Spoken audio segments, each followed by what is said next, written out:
Hey everyone, welcome back. I hope you had a lovely weekend and that all the mums out there enjoyed Mother's Day yesterday. Today I'm back with our reading of Holes by Sachar and we are going to do chapter number 14. That night, as Stanley lay on his scratchy and smelly cot, he tried to figure out what he could have done differently, but there was nothing he could do. For once in his unlucky life, he was in the right place at the right time, and it still didn't help him. "You got it?" he asked X-Ray the next morning at breakfast.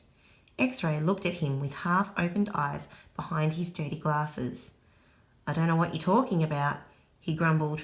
"You know," said Stanley. "No, I don't know," X-Ray snapped. "So just leave me alone, okay? I don't want to talk to you." Stanley didn't say another word. Mr. Sir marched the boys out to the lake, chewing sunflower seeds along the way and spitting out the shells. He scraped the ground with his boot heel to mark where each boy was supposed to dig.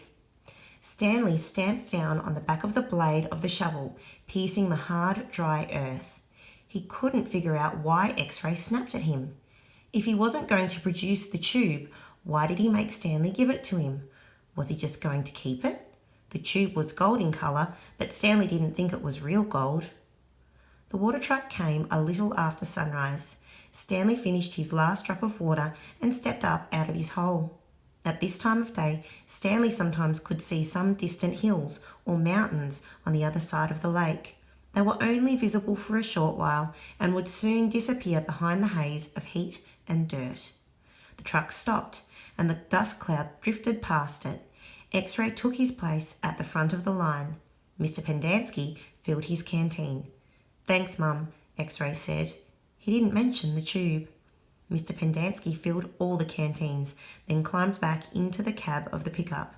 He still had to bring water to Group E. Stanley could see them digging about 200 yards away. "Mr. Pendanski!" X-Ray shouted from his hole. "Wait, Mr. Pendanski, I think I might have found something." The boys all followed Mr. Pendanski as he walked over to X-Ray's hole.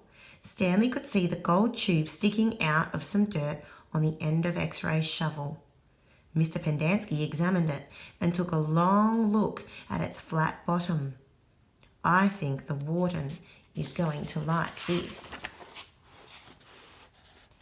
"Does X-Ray get the day off?"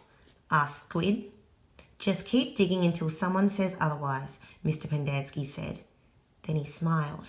"But if I were you, Rex, I wouldn't dig too hard." Stanley watched the cloud of dust move across the lake to the cabin beneath the trees. The boys in Group E were just going to have to wait. It didn't take long for the pickup to return. Mr. Pendanski stepped out of the cab. A tall woman with red hair stepped out of the passenger side.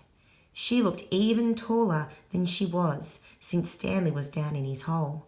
She wore a black cowboy hat and black cowboy boots which were studded with turquoise stones. The sleeves on her shirt were rolled up and her arms were covered with freckles, as was her face. She walked right up to X-Ray. "This where you found it?"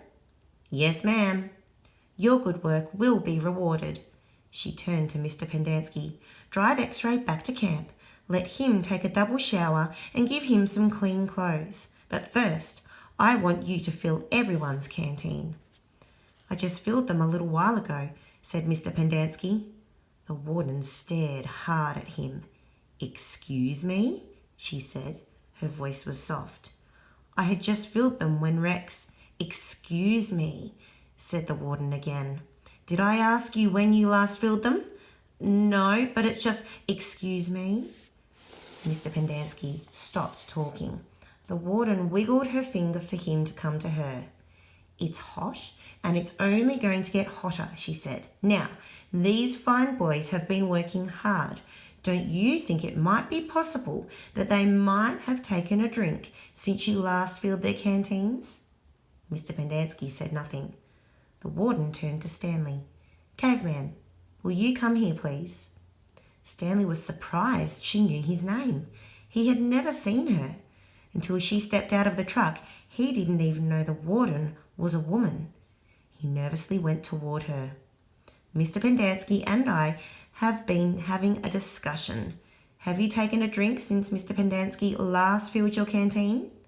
Stanley didn't want to cause any trouble for Mr. Pendanski. I still got plenty left, he said. Excuse me? He stopped. Yeah, I drank some. Thank you. May I see your canteen, please? Stanley handed it to her. Her fingernails were painted dark red. She gently shook the canteen, letting the water swish inside the plastic container. Do you hear the empty spaces? She asked. Yes, said Mr. Pendanski. Then fill it, she said. And the next time I tell you to do something, I expect you to do it without questioning my authority. If it's too much trouble for you to fill a canteen, I'll give you a shovel. You can dig the hole, and the caveman can fill your canteen. She turned back to Stanley.